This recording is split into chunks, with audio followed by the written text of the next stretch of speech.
नमस्कार, आप देख रहे हैं मुसर्रत टाइम्स लाइव। एक नजर इस विशेष रिपोर्ट पर। जींद किसान महापंचायत में पहुंचे अरविंद केजरीवाल। महापंचायत में बोले केजरीवाल, जो किसानों के साथ नहीं वो गद्दार। एलजी की ताकत पर केंद्र को घेरा, कहा मुझसे नाराज होकर केंद्र सरकार वाले संसद में एक बिल लेकर आए। किसान आंदोलन का समर्थन करने के लिए सजा दे रहे हैं। दिल्ली में चुनी सरकार की बजाय सारी ताकत एलजी को दे दी। और क्या कहा, सुने। एक बार जोर से भारत माता का जयकारा लगाएंगे सारे जने,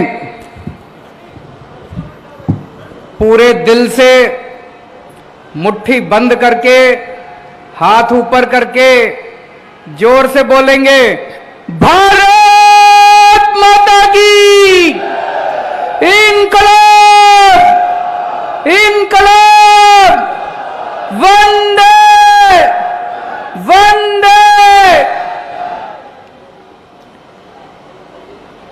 हरियाणा के कोने कोने से आए हुए मेरे भाइयों, बहनों, माताओं, बुजुर्गों, बच्चों, आप सब लोगों को अपने भाई, अपने बेटे का नमस्कार। सबको मेरा प्रणाम। सबसे पहले तो मैं उन 300 से ज्यादा शहीदों को नमन करता हूं। अभी हमने उनको यहां पे श्रद्धांजलि दी,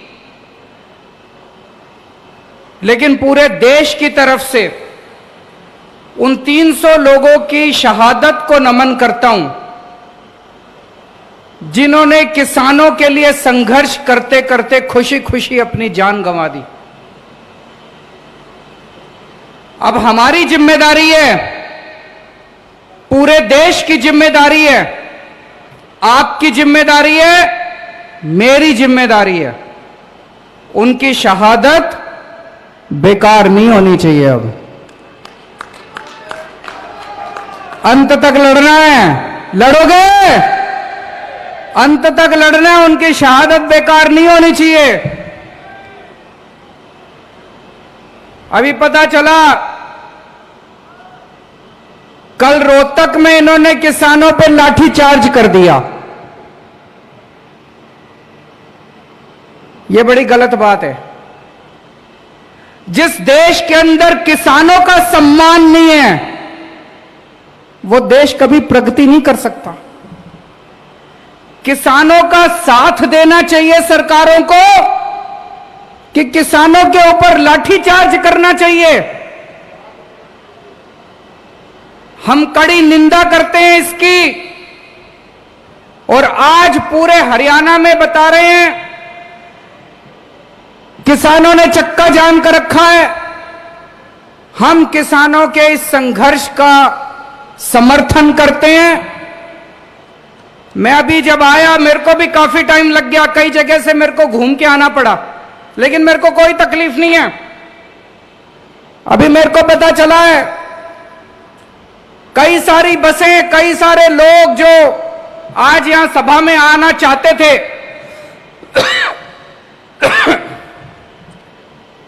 वो जगह जगह चक्का जाम में फंसे हुए हैं। मैं उनसे माफी मांगना चाहता हूं कि हमें अब ये सभा शुरू करनी पड़ी, नहीं तो कई लोग जो 11 बजे के आके बैठे हैं उनको भी वापस जाना था। मैं तो आज आप ही के लिए आया था, आप कहते तो पूरा दिन भी रुक जाता उनके लिए, लेकिन मेरे को पता चला कि कुछ लोग अब जाने लग गए, तो मुझे लगा कि आपसे बातचीत करते हैं। उन लोगों से मैं माफी चाहता हूं जो लोग जाम में फंसे हुए हैं और अभी पहुंचने में असमर्थ हैं। दोस्तों, जब केंद्र सरकार ने तीनों काले कानून पास करे, पूरे देश के किसान दुखी हो गए, पूरे देश के। लेकिन सारे किसान ये सोच रहे थे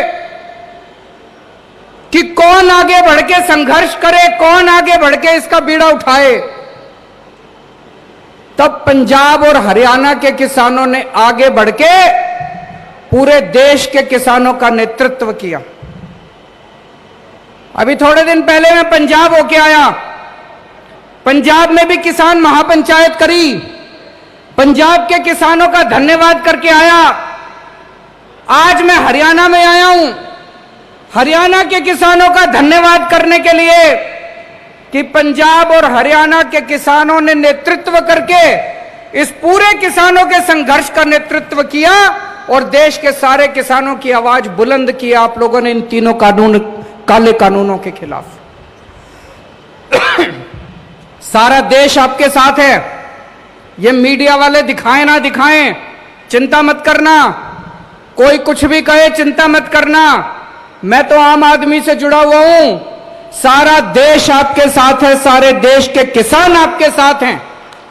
हो सकता है गुजरात का किसान दिल्ली के बॉर्डर पे ना पहुंच पाए, हो सकता है तमिलनाडु का किसान दिल्ली के बॉर्डर पे ना पहुंच पाए, हो सकता है असम का किसान दिल्ली के बॉर्डर पे ना पहुंच पाए, पर यह मत सोचना कि वो किसान आपके साथ नहीं है।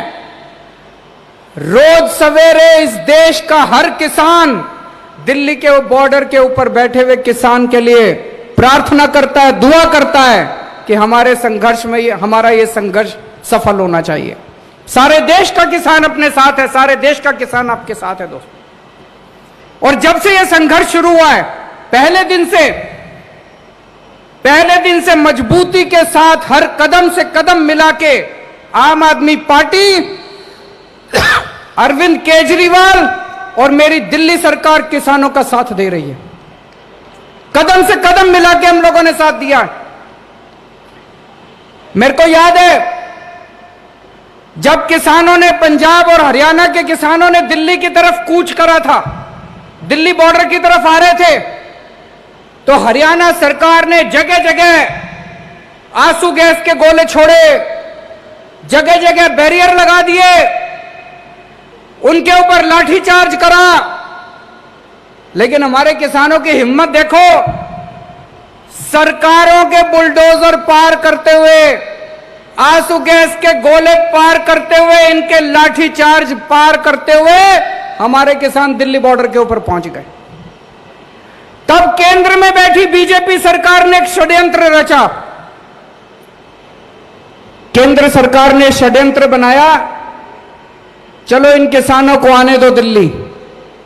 जब ये दिल्ली पहुंचेंगे तो केंद्र सरकार ने दिल्ली के 9 बड़े बड़े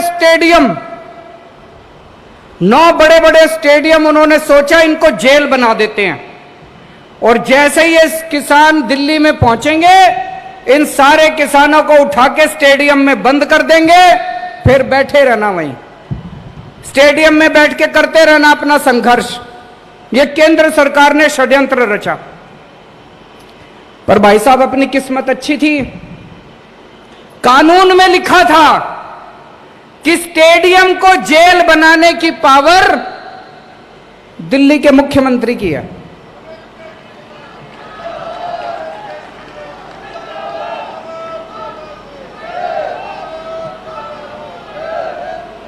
कानून में लिखा था कि स्टेडियम को जेल बनाने की पावर दिल्ली के मुख्यमंत्री की है। तो केंद्र सरकार ने फाइल भेजी मेरे पास, और भाई साहब फोन पे फोन आने लगे। इतना प्रेशर डाला इन्होंने, केंद्र वालों ने इतना प्रेशर डाला कि ये जेल बना दो, जेल बनाना बहुत जरूरी है, लॉ एंड ऑर्डर प्रॉब्लम हो जाएगी। धमकी भी दी उन्होंने मेरे को, तुम्हारी पावर खत्म कर देंगे, ये कर देंगे, वो कर देंगे। पर भाई साहब मैं नहीं माना, मैंने फाइल रिजेक्ट कर दी उनकी।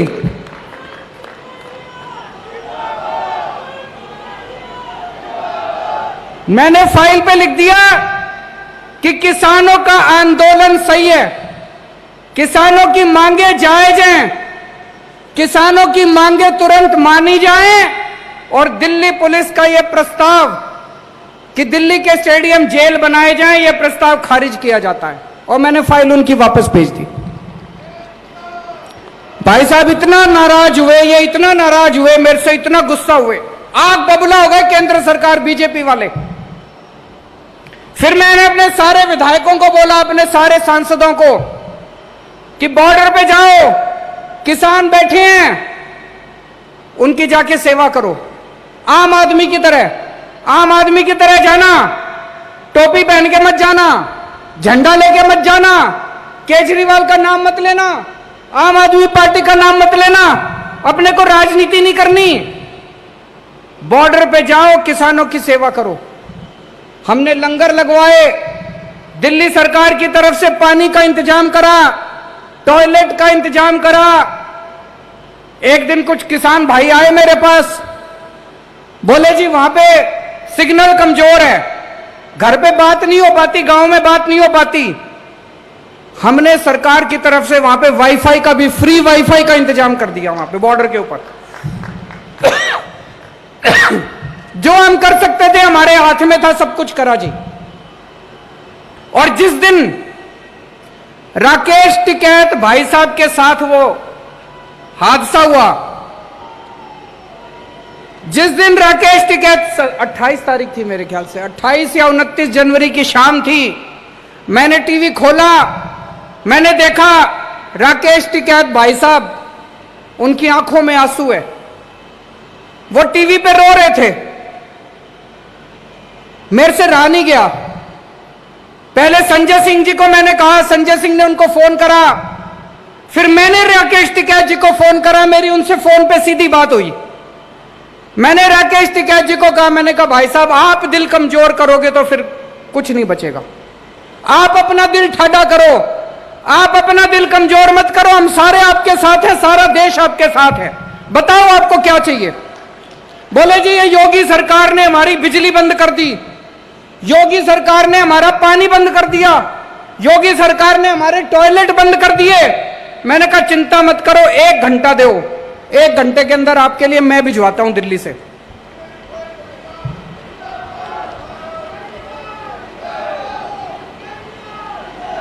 एक घंटे के अंदर हमने जनरेटर भिजवा दिए, बिजली का इंतजाम कर दिया, टॉयलेट का इंतजाम कर दिया, पानी का इंतजाम कर दिया, सारा इंतजाम कर दिया। और मुझे बड़ी खुशी है कि आज भी किसान आंदोलन 4 महीने के बाद जिंदा है। अभी भी वो कुछ नहीं कर पाए, इसी वजह से वो इतने परेशान हो रहे हैं मेरे से, इसी वजह से इतने नाराज हो रहे हैं। और अब वो संसद के अंदर एक बिल लेके आए हैं केजरीवाल को सजा देने के लिए। बहुत बड़ा खामियाजा भुगता है हमने। किसान आंदोलन का समर्थन करने के लिए वो अब हमें सजा दे रहे हैं। वो एक कानून लेके आए, कानून पास कर दिया संसद ने कि दिल्ली के अंदर चुनी हुई सरकार, चुने हुए मुख्यमंत्री की कोई पावर नहीं होगी, सारी पावर लेफ्टिनेंट गवर्नर की। भाई साहब इसलिए आजादी की लड़ाई लड़ी थी क्या? आजादी की लड़ाई लड़ी थी कि देश आजाद होएगा, जनता की ताकत होएगी, जनता वोट डालेगी, वोट डाल के अपनी सरकार चुनेगी, सरकार जनता के लिए काम करेगी। अरे ये कैसा कानून कि जिस सरकार को जनता ने 70 में से 62 सीट दी, 70 में से एक बारी 67 सीट दी, उस सरकार की कोई पावर नहीं और तुम्हारे लेफ्टिनेंट गवर्नर की सारी पावर। संसद के अंदर जब ये बिल पे चर्चा हो रही थी, सुशील गुप्ता जी वहीं बैठे थे संसद में, बीजेपी के एक एक सांसद ने खड़े होकर बोला केजरीवाल ने किसानों का समर्थन किया था, इसलिए केजरीवाल को सजा दे रहे हैं हम लोग। सुन लेना आप YouTube के ऊपर, सोशल मीडिया पे सुन लेना इनके बीजेपी वालों के भाषण। बीजेपी वाले संसद में खुलेआम बोल रहे थे, चैलेंज कर रहे थे कि दिल्ली के मुख्यमंत्री ने किसानों का समर्थन क्यों करा, दिल्ली के मुख्यमंत्री ने किसान आंदोलन का समर्थन करा, इसलिए केजरीवाल को यह सजा दी जा रही है।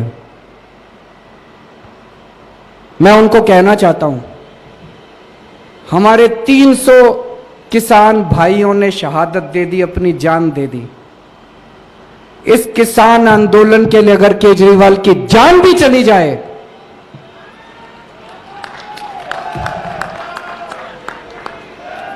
आपकी किसी सजा से नहीं डरते हम लोग। आज ये जो किसान आंदोलन है, हर भारतवासी का फर्ज है, हर देशभक्त का फर्ज है जो कहता है मैं भारत से प्यार करता हूं, उसका फर्ज है कि किसान आंदोलन का साथ दे। जो आदमी किसान आंदोलन के साथ है वो देशभक्त है, और जो आदमी किसान आंदोलन के खिलाफ है वो गद्दार है, वो देश का गद्दार है।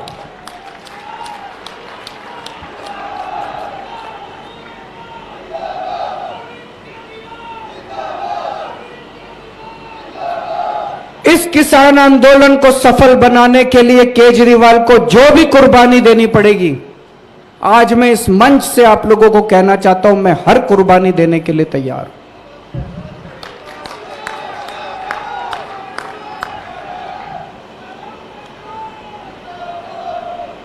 अभी परसों में सुशील गुप्ता जी से मेरी फोन पे बात हो रही थी।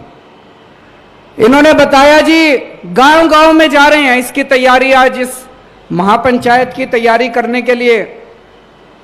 बोले जी गांव गांव के अंदर किसी पार्टी के नेता को नहीं घुसने दे रहे, और जब आम आदमी पार्टी वाले जाते हैं तो लोग बुला बुला के अपने घर में उनको दूध पिलाते हैं।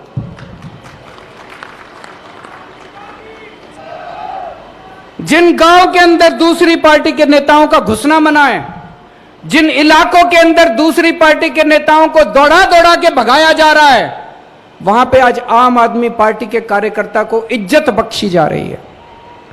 पूरे देश के अंदर आज सब लोग एक ही बात कह रहे हैं कि आम आदमी पार्टी किसानों की पार्टी है। अगर किसानों का कोई भला सोचता है तो आम आदमी पार्टी सोचती है। मेरे लिए यह सबसे खुशी की बात है, मेरे लिए यह बड़े सम्मान की बात है। इससे बड़ा मेरे को और मेडल नहीं चाहिए कि आज किसान मेरे को अपना छोटा भाई मानते हैं, आज किसान मेरे को अपना बेटा मानते हैं, आज किसान मेरे अंदर अपना हितैषी देखते हैं। मेरे लिए इससे बड़ी बात नहीं हो सकती दोस्तों। इसकी जो सजा देना चाहती है केंद्र सरकार मेरे को सजा दे, मेरे को इसकी कोई परवाह नहीं है।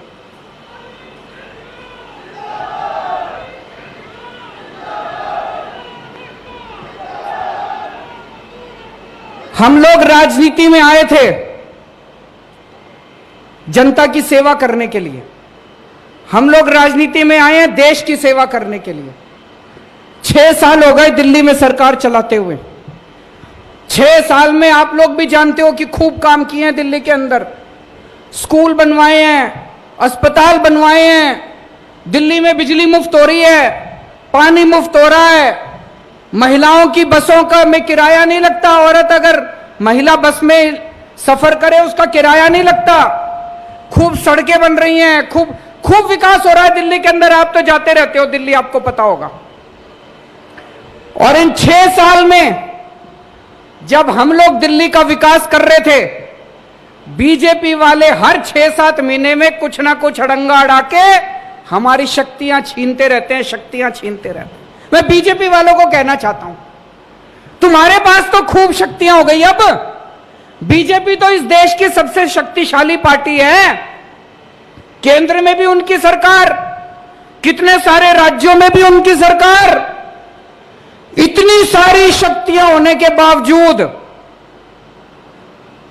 केजरीवाल ने दिल्ली में इतने स्कूल बनवा दिए, बीजेपी ने पूरे देश में मिलके एक स्कूल नहीं बनवाया, एक कॉलेज नहीं बनवाया, एक अस्पताल नहीं बनवाया।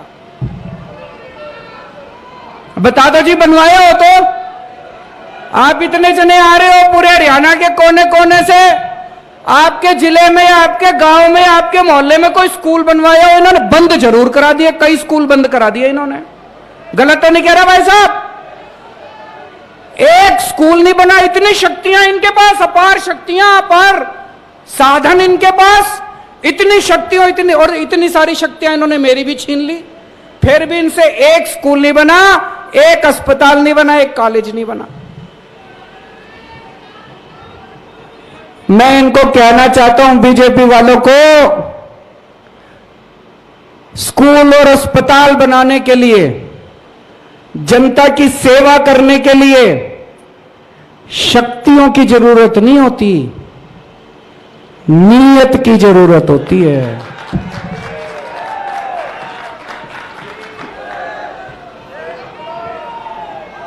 तुम्हारे पास शक्तियां तो बहुत है, तुम्हारी नीयत खराब है। केजरीवाल के पास शक्तियां नहीं है, हमारी नीयत साफ है।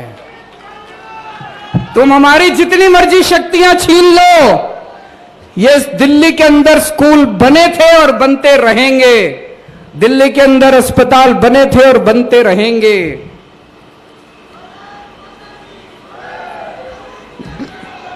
जितना काम ये बीजेपी के केंद्र सरकार और इनकी सारी सरकारें मिलकर 5 साल में जितना काम नहीं कर पाई, भाई साहब चैलेंज करता हूं, अकेले हम लोगों ने, हमारी सरकार ने दिल्ली के अंदर करके दिखा दिया उतना काम। आप पूरे देश में कहीं चले जाओ, तमिलनाडु चले जाओ, केरला चले जाओ, आंध्र प्रदेश चले जाओ, साउथ इंडिया चले जाओ, किसी भी आदमी को पकड़ के पूछ लो, भाई साहब दिल्ली में केजरीवाल है, उसने कुछ काम करा? किसी से पूछ लो, बताएगा हाँ जी स्कूल तो ठीक कर दिया। कहेगा कि नहीं कहेगा? आप कहीं चले जाओ पूर्वी भारत में, नागालैंड चले जाओ, त्रिपुरा चले जाओ, बंगाल चले जाओ, बिहार चले जाओ, किसी से आदमी को पकड़ के पूछ लो, भाई साहब दिल्ली में केजरीवाल ने उसने कुछ काम करा? कहेगा हाँ जी अस्पताल तो ठीक कर दिया। आप जम्मू कश्मीर चले जाओ, पूछो भाई साहब केजरीवाल ने कुछ काम करेगा? कहेगा हाँ जी बिजली फ्री कर दी उसने। आप गुजरात चले जाओ, पूछो केजरीवाल ने कुछ काम करा? बोला हाँ जी पानी ठीक कर दिया, स्कूल ठीक कर दिया, अस्पताल ठीक कर दिया। और आप पूरे देश में कहीं चले जाओ और पूछो बीजेपी ने कुछ करा 5 साल में? कहेंगे जी उन्होंने किसान बर्बाद कर दिए, व्यापारी बर्बाद कर दिए, यूथ बर्बाद कर दिया, युवा बर्बाद कर दिए, सबको बर्बाद करने के सिवा। भाई साहब इतने सारे आदमी बैठे हैं, अगर बीजेपी ने एक काम कराओ 5 साल में, इतनी शक्तियां, इतने एक काम कराओ, मेरे को बता देना जी कोई एक काम कराओ 5 साल में, कोई एक काम इन्होंने कराओ ढंग का। तो भाई साहब इनके पास शक्तियां तो बहुत है, नीयत खराब है। इन 75 साल में इस देश पे 2 ही पार्टियों ने राज करा, बीजेपी और कांग्रेस, 2 ही पार्टियों ने राज करा 75 साल में। आज देश की जनता पूछेगी कि अगर 5 साल के अंदर दिल्ली में स्कूल ठीक हो सकते हैं, तो 75 साल में बीजेपी और कांग्रेस वालों बताओ 75 साल में तुमने क्यों नहीं किए?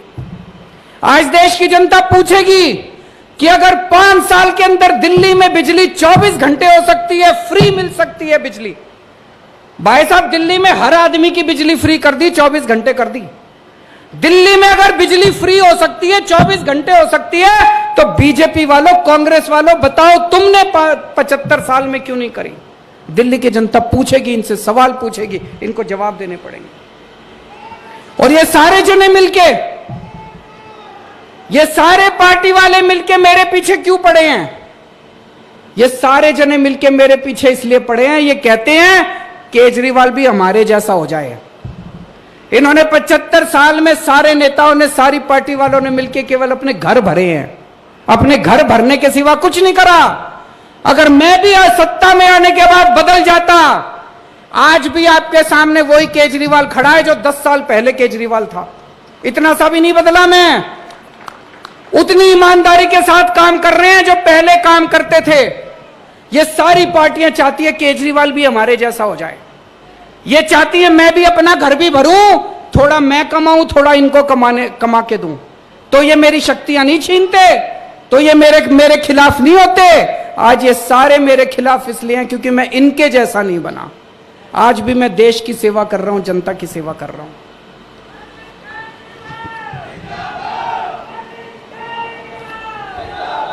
भाई साहब छोटे बच्चे होते थे हम, मास्टर पढ़ाया करता था कि दुनिया में 3 किस्म के देश होते हैं, विकसित देश, डेवलप्ड कंट्री जो अमीर देश होते हैं, विकासशील देश डेवलपिंग कंट्री, और अविकसित देश जो देश विकसित नहीं है। तो बचपन में पढ़ा करते थे भारत विकासशील देश है, तो मास्टर से पूछते थे, जी हमारा देश विकासशील है तो ये विकसित कब बनेगा, ये अमीर देशों की कैटेगरी में कब आएगा? तो मास्टर कहता था 5-10 साल में आ जाएगा। भाई साहब 40 साल तो हो गए, सारी पार्टियां आली, सारी पार्टियां चली गई। आज भी जो बात मास्टर मेरे को पढ़ाता था मेरे बेटे को पढ़ाता है। आज भी मेरे बेटे को कहते हैं भारत विकासशील देश है, कब होएगा विकसित? 5-7 साल। ऐसे यूं नहीं होने वाला, इन पार्टियों के भरोसे नहीं होने वाला। दोस्तों, मेरी जिंदगी का तो एक ही सपना है, अपने जीते जी भारत को दुनिया का नंबर 1 देश बनाना है।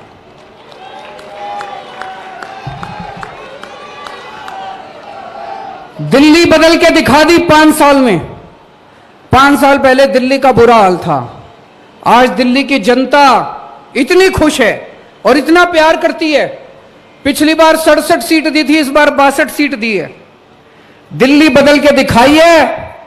अब मैंने तो भगवान से मेरी सेटिंग है जी, भगवान से मैंने सेटिंग कर रखी है कि इस पृथ्वी से मेरे को तब तक मौत नहीं आएगी जब मैं अपने भारत को दुनिया का नंबर 1 देश जब तक मैं ना देख लूं।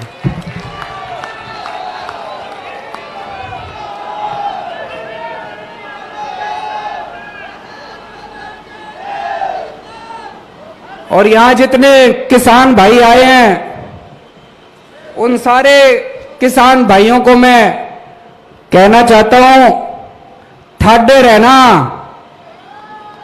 चिंता ना करना। दिल्ली में थारा छोरा बैठा है सीएम,